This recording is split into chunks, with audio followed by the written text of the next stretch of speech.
que yo he tenido que personalmente tener mucho cuidado, ¿no?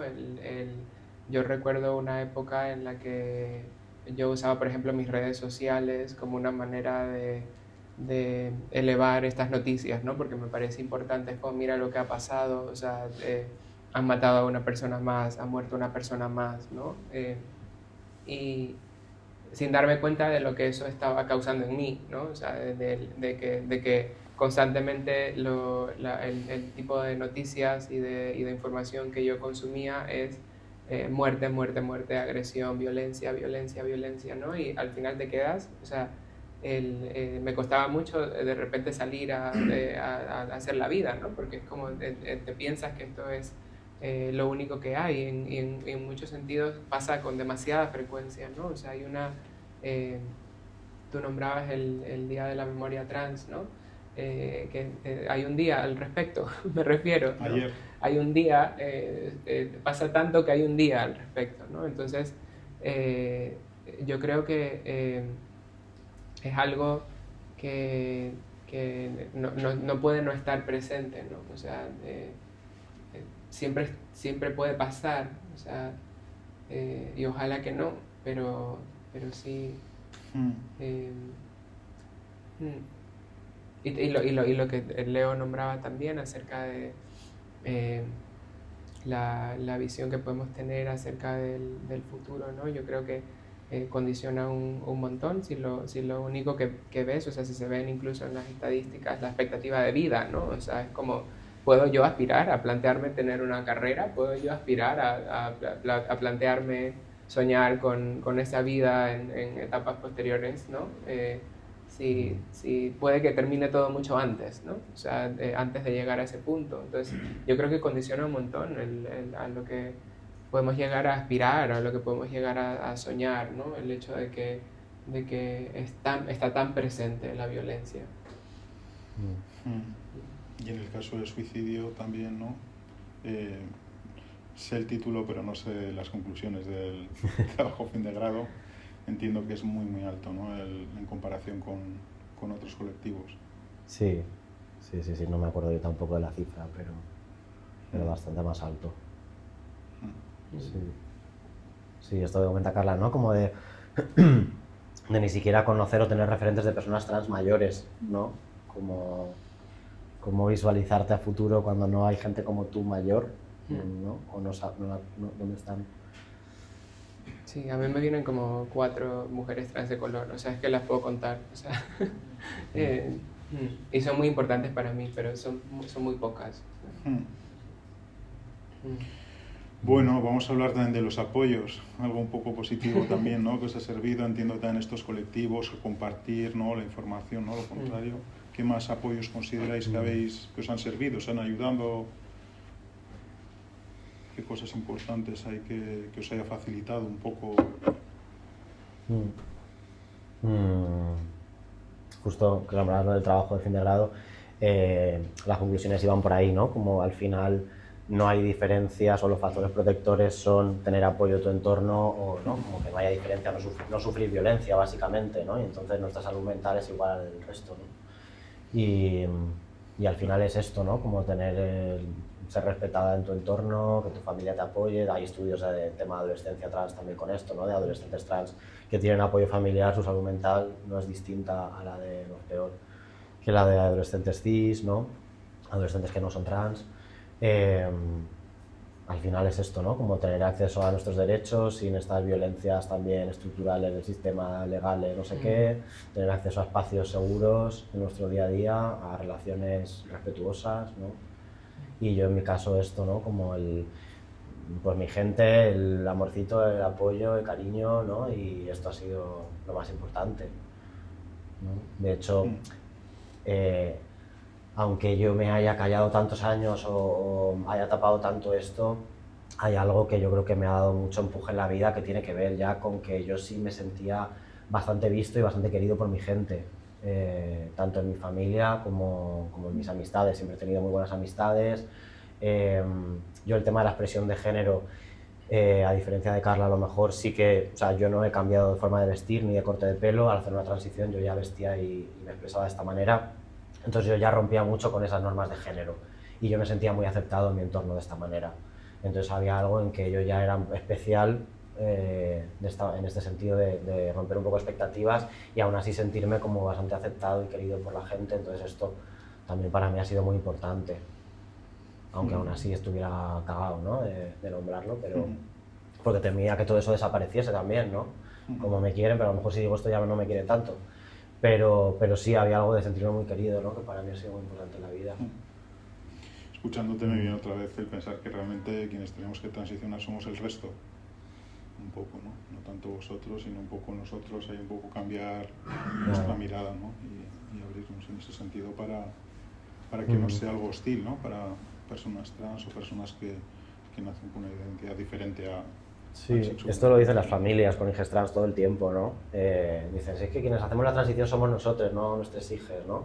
Al final ven que sus hijos siguen igual, que siguen, ¿no? Como con naturalidad sus procesos vitales, que no hay ningún cambio y que quienes les supone cosas, quienes tienen que hacer cambios, replantearse cosas, cambiar expectativas, a veces hacer un duelo, ¿no? Muchas cosas son los familiares, no la persona trans, ¿no? La persona trans realmente no cambia nada, ¿no? Quizás algo en relación a su apariencia o expresión de género en algunos casos y ya está, ¿no? Entonces, total. Y que es algo que mueve mucho, ¿no? Yo creo, y volviendo a lo que decías al principio con el tema del conflicto, a mí me gusta mucho siempre que trabajo este tema, hacerle cuestionar o haceros cuestionar a la gente cis que esto no es tan distinto ni tan alejado de lo que vivís, ¿no? Como yo cada vez lanzo más preguntas en las formaciones en relación a de qué manera, qué os ha supuesto el género a vosotros, de qué manera alejaros se os ha castigado también, ¿no? El otro día en el Ayuntamiento de Valencia una funcionaria decía pues yo no me depilaba y a mi madre le daba vergüenza salir a la calle conmigo, ¿no? Hostia, y me recordaba un montón a mujeres trans, sobre todo, creo, con que he trabajado. De hecho, una madre, recuerdo que me lo reconocía, que me decía, me da vergüenza salir a la calle con mi hija trans, ¿no? Entonces, como al final, experiencias de vergüenza, de miedo a no ser suficientemente mujer, hombre, a ser cuestionada, a ser, ¿no? Como rara, diferente, en negativo, es una vivencia con la que todas las personas podemos conectar y que el género nos toca a todo el mundo, ¿no? Esto de ser suficientemente hombre o mujer. Y creo que desde ahí también, ¿no? Creo que es bueno replantearse estas cosas. También me voy más como a la parte, ¿no? Como terapeutas, porque si no hay algo que siempre esto se coloca en la otredad, como es que las personas trans tenéis una experiencia que claro, no puedo llegar a comprender, o porque cómo voy a imaginar yo lo que debe ser sentirse mal con tu cuerpo. Bueno, ¿quién no se siente mal con su cuerpo, no? Las personas cis se operan todo el rato de cuestiones relacionadas con su género, ¿no? Que esto siempre lo decimos en las formaciones, ¿no? Como la mayoría de gente que se opera todo el rato en relación a su género es gente cis, ¿no? Que se pone la mandíbula más masculina, que se pone tetas, que no sé qué, la mayoría es gente cis, ¿no? Entonces, claro que tenemos... de todo tipo. Sí, claro, ¿no? Claro que tenemos muchos problemas con nuestro cuerpo, pero todo el mundo, ¿no? Entonces no nos pasa nada de otro mundo. Lo que pasa es que igual nos salimos más aún, ¿no? De esa norma y entonces el malestar puede ser mayor o la violencia puede ser mayor, pero como que desde ahí creo que podemos entendernos y conectar, ¿no? Porque al final es una violencia que estamos sufriendo todo el mundo en mayor o menor medida, ¿no? ¿Sentís que hay algo que asusta a los demás por el hecho de presentarlos como personas trans o no lo sé? Están cagados. Sí, ¿no? Sí, yo creo que sí. No, pero yo creo que es importante esto sobre todo porque hay una actitud que se puede tomar a veces que a mí me parece que no es muy productiva también en esto que dices de la otredad, de la gente trans, que es como estamos aquí y es como pobrecita la gente trans que sufre tanto, que tienen tantos obstáculos, que tal, mira lo mal que le pasa, mira todo lo que tienen que lidiar y es como que hay algo en esa lástima que se siente muy inútil, en verdad. O sea, como esta separación de pobrecitos, esto siento como que no lleva a nada, en verdad. Mientras que si nos quedamos en el mismo lugar e intentamos crear puentes en nuestras experiencias, ¿no? Es verdad que hay algo muy único, ¿no? en nuestra vivencia de género, pero no somos la única gente que tiene género ni que tiene conflictos con nuestro género, ¿no? Y yo creo que hay algo ahí que me parece mucho más provechoso en plantearse de qué me mueve esto a mí, ¿no? ¿Qué tengo yo con esto, ¿no? De qué manera esto se ha manifestado en mi biografía, más que una posición tengo mucha conciencia teórica de lo que pasa y me muevo por el mundo de esta manera, que se queda a veces en algo que no lleva a nada más que un poco una especie de lástima, ¿no? De víctimas, o sea, de como si fuéramos víctimas de algo. Yo no soy víctima de nada, ¿no? O sea, yo tengo una realidad igual que los demás, ¿no? Con sus complicaciones igual que los demás. Hay complicaciones más peculiares, ¿no? Pero en ese sentido yo creo que si nos mantenemos aquí al mismo nivel, se puede llegar a más lugares. Sí, yo, mi mayor así como referente a día de hoy habla mucho de esto de cómo la violencia que sufrimos tiene que ver con lo que se le mueve a la gente, ¿no? El hecho de que existamos tal y como somos, ¿no? Como que al final vivimos todos reprimiendo tanto quiénes somos a tantos niveles, también en relación a nuestro género, que cuando de pronto llega una persona trans y se planta delante de ti siendo ella misma, atreviéndose a mostrarse en todo lo que es, esto mueve muchas cosas, porque la persona que tienes delante, que no es trans, seguramente también está reprimiendo muchas cosas y tiene mucho dolor, ¿no? Detrás. Y entonces esto genera un rechazo y una violencia que tiene que ver con el dolor que tiene de su propia represión, ¿no? Y que de pronto ve en ti una libertad y un permiso que no se está dando a sí misma, ¿no? Y esto me parece súper potente, ¿no? A mí por lo menos ahí me llega que sois un ejemplo y hacéis una labor también, ¿no? Pues a mí por lo menos, ¿no? También para replantearme todas esas restricciones, ¿no? Que yo como hombre cis pues un poco tengo socialmente en la socialización, ¿no? Pero, y claro, hay pues ejemplos de apertura con todo lo que os ha costado un poco poder expresar libremente vuestra identidad, ¿no? Vuestro sentir, pues es un ejemplo, por lo menos yo sí que siento mucha admiración. Y que luego también hay cosas muy bonitas y muy importantes, ¿no? Que me acabo de acordar que la pregunta iba acerca de los apoyos, ¿no? Que yo Sí, creo sí, que, iba por ahí. Sí, y yo creo que es muy importante porque yo creo que es todo, es absolutamente todo, ¿no? Un poco la razón de estar hoy aquí, ¿no? Yo en ese sentido me he sentido muy afortunada porque allá donde yo he ido me he encontrado con personas, así como me he encontrado con todo lo otro, y ya hemos hablado y conocemos, me he encontrado con personas que me han apoyado incondicionalmente y que me han mostrado ese amor también, ¿no? Y de una manera tan constante que a veces ni siquiera lo entiendo y en momentos más tempranos de mi vida no me sentía merecedora de todo el amor que he recibido en mi vida.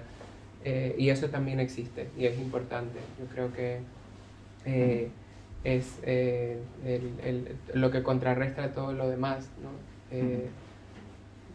Que puede ser tan difícil de llevar, que sería mucho más difícil de llevar si no fuera por eso, ¿no?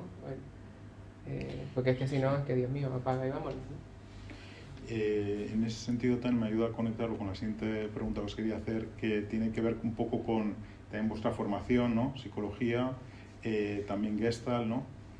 ¿Cómo os ha servido? ¿Cómo creéis que de necesario que es? ¿Qué puede aportar también un poco esta visión humanista del ser, ¿no? De la individualidad, ¿no? De un poco fuera de un marco más estricto, más generalizado, ¿no? ¿Qué opináis? Como gestaltistas. Gestaltistas. La Gestalt es muy trans, yo creo. Es que es muy trans. Sí. ¿En qué sentido? Yo creo que hay algo que sea... Bueno, ibas a decir tú algo, ¿no? Yo creo que hay algo en la búsqueda de la autenticidad que se plantea en la Gestalt que va muy en la misma línea del curso de muchas de nuestras vidas, ¿no? O sea, esa integración también de todos los distintos estadios, ¿no? De todas las distintas fases o etapas, creo que fue la palabra que usaste, ¿no? Esa integración de esas partes a algo más total, más completo, ¿no? También hay algo como de hacerse cargo de un poco de la realidad de la cuestión, ¿no? Que también hay mucho de eso, de hacerse cargo, ¿no? de un poco de las personas que somos, ¿no? Y tal y como somos, ¿no? Que va mucho de la mano de una especie de aceptación también, ¿no? Y yo creo que en ese sentido, estas son como las cosas que yo noto de la Gestalt, ¿no? Yo creo como aproximación al apoyo a personas trans puede ser muy provechosa precisamente porque en su base, en sus cimientos, están todas estas búsquedas ya de por sí, ¿no? Que se reflejan en las herramientas que se utilizan, que se reflejan, ¿no? En un poco todo el planteamiento gestáltico, ¿no? A mí me cuesta separar o ver lo específico trans porque es eso, ¿no? Como que es un todo en mí y a la hora de pensar en la formación, por ejemplo, así como que no puedo separar, ¿no? Como lo trans del resto de mí o algo así, o esta propuesta o esta dinámica, ¿no? Como que al final, sí, no puedo como dividir, ¿no? Mi identidad en partes, entonces me es difícil, ¿no? Como separarlo, pero estoy... Como profesional, porque ahora atiendes también ahí, ¿no? Pacientes, personas trans, Claro. familiares, ahí lo sientes Sí, útil. comparto mucho lo que dice Carla. Creo que hay mucho de, como todo esto que nombramos, de quién se nos ha dicho que tenemos que ser en relación al género, esto es en general con todo, ¿no? Como que hay algo de quién pensamos que tenemos que ser en la vida, con qué nos hemos identificado, ¿no? Y desde ahí como esto que nos limita del carácter, ¿no? De quién me he contado que tengo que ser, cómo tengo que comportarme, cómo tengo que vivir mis emociones, cómo es la relación con mi cuerpo, ¿no? Como todo esto que sea de una manera muy concreta y todo lo que la Gestalt pretende ampliar, ¿no? Y salirnos de lo de siempre, ¿no? Como, yo creo que desde ahí hay mucho en común en esta búsqueda, ¿no? De la autenticidad, de bueno, vale, más allá de lo que me han dicho o he aprendido a ser o lo que creo que tengo que ser, qué más hay, quién soy realmente, ¿no? Que necesito todo esto de toda esta parte de escucharse, de respetarse, de ser, ¿no? Como que al final es súper importante, ¿no? Para las personas trans, que muchas veces eso, hemos dejado de escucharnos, nos hemos desconectado muchísimo de las emociones porque esto ¿no? No lo podíamos sostener, porque no lo podíamos aceptar. La desconexión corporal también, ¿no? De para no sentir, o ¿no? También en relación al posible rechazo corporal, el me desconecto de mi cuerpo, no quiero ni siquiera ver mi cuerpo, que suma aún a la desconexión corporal que ya de por sí en general tenemos en esta sociedad, ¿no? Entonces, bueno, como que hay muchos puntos que como personas que somos nos tocan y que como personas trans además hay algunos pluses ahí, a lo mejor de ciertos bloqueos, desconexiones, autonegaciones ahí que nos ayuda especialmente, ¿no? Yo creo que hay mucho también de la actitud del terapeuta, que es una aportación muy importante, ¿no? Como de esta cosa de la horizontalidad también, ¿no? De no sé yo más que tú, ¿no? Como terapeuta, que en otras corrientes no es así, ¿no? Entonces ahí creo que hay ¿no? La importancia del vínculo en la relación, lo reparador del vínculo, o sea que hay mucho en relación a la figura del terapeuta y desde dónde se relaciona con la persona, que también nos ayuda muchísimo, ¿no? Que me parece muy sanadora para las personas trans. Acompañar también en cuestionar todo el tema de los introyectos, ¿no? Que se habla tanto en la formación, que hay muchísimo que tragamos en ese sentido, ¿no? De lo que es ser hombre, de lo que es ser mujer y este tipo de cosas que inevitablemente hay que ir cuestionando y rascando y porque es que no te queda de otra, ¿no? Y lo mismo al acompañar, ¿no? Ayudar a las personas a ver eso como algo que no tiene por qué ser así necesariamente, ¿no? Que podía haber otras maneras de verlo. Yo creo que hay algo también de eso. En ese sentido, ¿consideráis también necesario el hacer un acompañamiento, un apoyo temprano a personas trans o personas que puedan, ¿cómo lo veis? Un poco o más igual al sistema, a la familia, quizás más, ¿no? A la familia incluso. El abordar, ¿no? El poder atender, ¿no? O que haya más apoyos psicológicos o emocionales, o incluso, ¿cómo lo veis? Bueno, a mí en cuanto a lo temprano me parece muy importante que haya un espacio en el que se pueda dar esta exploración, este cuestionamiento, esta curiosidad, de una manera que no se pierda un poco la inocencia que pueda haber, ¿no? Que puede ser algo, sobre todo en esas edades, que merece ser explorado desde un lugar que no se siente amenazador, ¿no? Que sea una cuestión que pueda aproximarme con curiosidad, con juego, ¿no? con esta sensación de algo que se siente seguro, ¿no? De probar, ¿no? Permitirme, y yo creo que en ese sentido, si ese espacio seguro para explorar no se está teniendo, en el entorno, en el resto del entorno, porque es verdad que en muchos casos no se da así. Yo creo que puede venir muy bien que ese espacio se dé en un lugar de acompañamiento, ¿no? Desde un acompañamiento, que no es lo mismo que decir que debe haber una obligatoriedad, ¿no? Yo creo que ese es donde nos vamos al otro lado de la cuestión. ¿Puede venir bien? Sí. ¿Debe ser obligatorio? Pues no, la verdad. Claro, ¿no? Y como por contextualizar, venimos de este modelo en el que es obligatorio, ¿no? Como por ley es ahora obligatorio ir porque se entiende que tienes un problema, que hay que evaluar, que hay que diagnosticar, ¿no? Entonces venimos de eso, ¿no? O sea, que ni siquiera la obligatoriedad tenía que ver con un apoyo, con un acompañamiento, sino más con una supervisión, ¿no? Con una cosa muy jerárquica de un profesional que te tiene que validar o no, o aprobar o no como persona trans y permitirte o no acceder a tus derechos, ¿no? O sea, como que la figura de la psicología también ha jugado este papel y creo que es importante, ¿no? También tenerlo en cuenta. Y yo creo que para mí depende totalmente del caso, de la persona. Creo que hay gente que no necesita nada de terapia, que según el contexto que haya tenido, las circunstancias vitales que haya tenido, no tiene por qué necesitarlo obligatoriamente. Y creo que muchas veces sí, ¿no? Que al final lo cierto es que vivimos en un mundo en el que esto tiene un impacto en nuestras vidas y que muchas veces, claro, que ayuda o es más o menos necesario según el caso, ¿no? Y eso muchas veces a las familias, en el caso de que sean de edades así más tempranas. ¿Y qué opináis en ese sentido un poco también este cambio que ha habido a nivel legislativo con la ley trans? ¿Qué opináis de la ley trans? ¿Es un avance? ¿Se puede mejorar? ¿Qué cosas positivas aporta? ¿Qué cosas le faltan? ¿Tenéis alguna opinión? Yo creo que siempre se puede mejorar, ¿no? O sea, de hecho es una conversación que no está cerrada como tal. Pero como tú nombrabas antes, Leo, ¿no? En un momento dijiste como cuando yo hice esto no era posible o no se hacía como se hace hoy, ¿no? A pesar de que hay una especie de vaivén,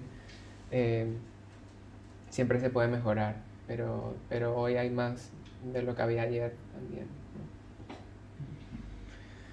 Yo creo que esta ley, y para contextualizar de nuevo, la ley anterior que tenemos trans en España es de 2007, que hasta ese momento se nos exigía habernos operado de todo, habernos hormonado y teníamos que pasar un examen físico en el que alguien, una forense, viese nuestro cuerpo y dijese si éramos suficientemente hombres o mujeres para que pusiera eso en nuestro DNI.